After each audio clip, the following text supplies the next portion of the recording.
The beard will grow back. Relax.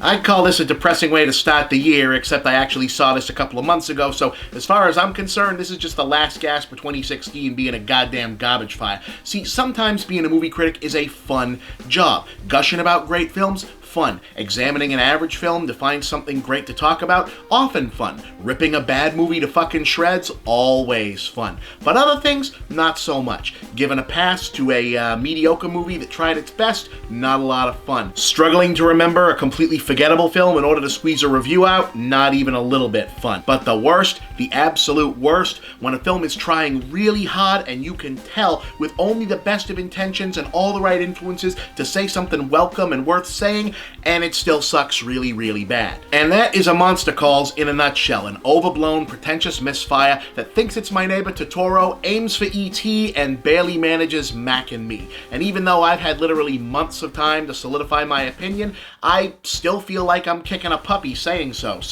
sorry. But okay, so the movie is about this lonely kid who's frightened, afraid, and depressed because the only person in the world who seems to understand and accept him is his mother, and she's about to die from terminal cancer. Yeah, you see what I'm up against here? And yes, before you ask, she is in fact a saintly, free-spirited flower child type because that makes it easier to present her with no discernible humanity or identity of her own beyond how she's felt about by the kid. But either way, he's all fucked up over this because when she goes, he really will be completely alone because his dad lives in another country with his new family, the other kids don't like him, and his grandmother, played by Sigourney Weaver, is an actual human being with her own life separate from him, so not really a suitable replacement for mom. So he keeps acting out, getting into fights, and generally being a little shit, which is only making things worse for him. But then he starts having dreams about a giant tree monster with the voice of Liam Neeson who shows up and offers to teach him a series of life lessons in the form of stories with ironic Twilight Zone-ish twist endings, after the last of which he's gonna ask the kid to tell a story of his own and learn the moral of the movie in tandem with the audience.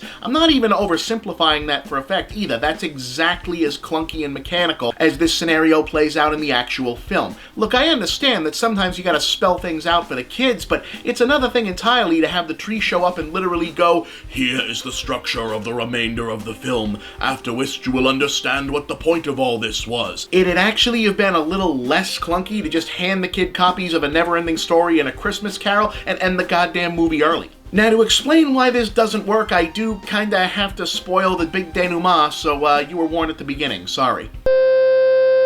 Okay, so the basic routine of the film is that the kid keeps acting out in ways that nakedly invite either punishment or an ass-kicking, but then he acts all surprised and moody when he doesn't get either. Then the monster tree shows up and tells a convoluted story realized through avant-garde animation because, hey, that'll keep the budget down and maybe the critics will be tricked into thinking they're watching a Guillermo del Toro movie, where the moral is always, hey, morality is very ambiguous and complicated, thus so are people.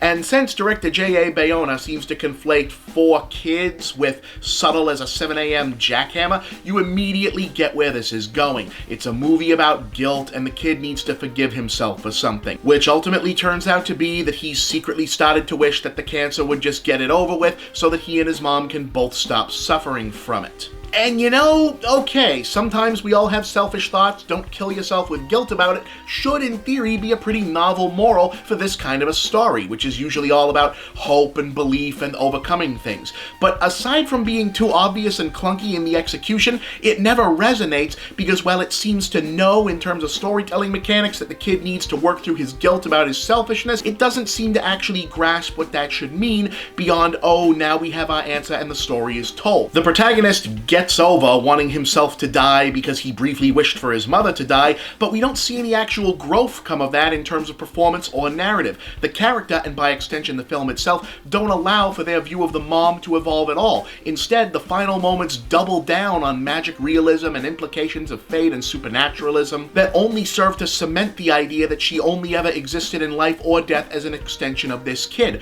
which is almost like leaping from a moral of one selfish thought doesn't mean you're damned to your self-involvement is correct and should go utterly unexamined. It just falls flat. And on top of this, it all feels fake and inert. Bayona is a good technician, but just as with his unbelievably shitty disaster movie The Impossible, he seems continually unable to recognize humanity and recreate it on screen. He knows, seemingly from viewing other, better movies, what sad scenes are supposed to look like, how a stolen moment of happiness should be lit, what angles convey fear, grief, or paranoia, but there's not 1 ounce of discernible life inside any of it. Yeah, sure, here and there he arranges the lines and the beats and the music cues into the correct equation for producing tears, but chopping up a fucking onion can do that. The main takeaway is that he's pretty good at integrating CGI monsters into live action, so I guess Jurassic World 2 will at least look decent. A Monster Calls is a bad movie doing an uncanny impression of a good one, but it wears off really quick. 1.5 star, this is a call you do not have to answer.